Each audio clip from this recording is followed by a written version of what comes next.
I want you to visualize something with me. You can close your eyes or just take your eyes off your phone or off the screen and soften your gaze, whatever you're most comfortable with. But I want you to visualize something with me. What does your pain look like? What are the problems you're facing right now? I want you to find a concrete image that represents that in your life. Is it a person? Is it a person that you've lost? Is it a job? Or maybe the lack of a job? Is it a job that you want, but you don't have yet? Is it an illness? Is it your kids? Is it something that you did that destroyed so much?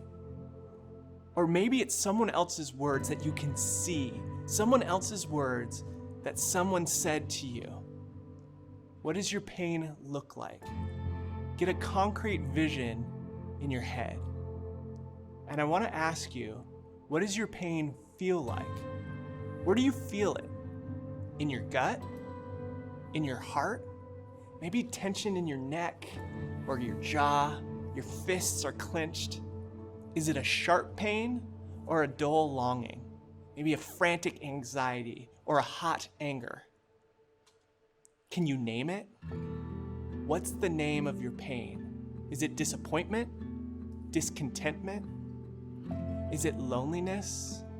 Weakness? Jealousy? Is it humiliation or betrayal? Is it numbness? Now I want you to visualize God bringing you comfort. See his peaceful hand of relief on your shoulder. Hear his calming words of affirmation, encouragement, and perspective. Envision God's compassionate provision being delivered. Breathe in his strength. Sense his presence that's letting you know that everything is going to be okay. See his light shining at the end of the tunnel. How does it feel to receive comfort from God? Do you feel seen, supported, safe? Okay, now this is important. I want you to visualize a friend that you love.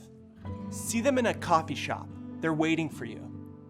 They've chosen a table off to the side because they want some privacy, and they look distressed.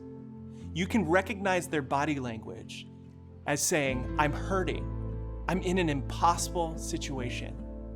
And you recognize it in them because you've recently felt the same pain in your body.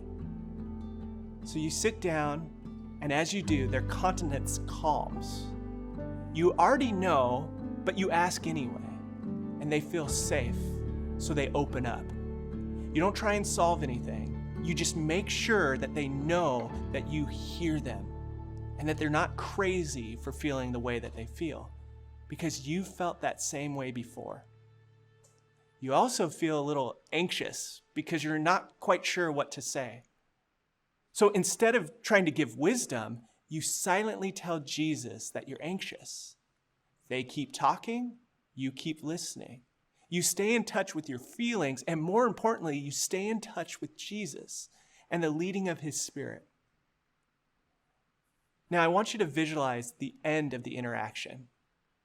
You say goodbye in whatever way you normally do with this friend, and they say thank you. Usually it's just a phrase of formality, but this time you hear something just a little different in their voice. This time, when they say thank you, they're really saying, "You helped me. The comfort that God once gave you has been compassionately passed on to me. Thank you."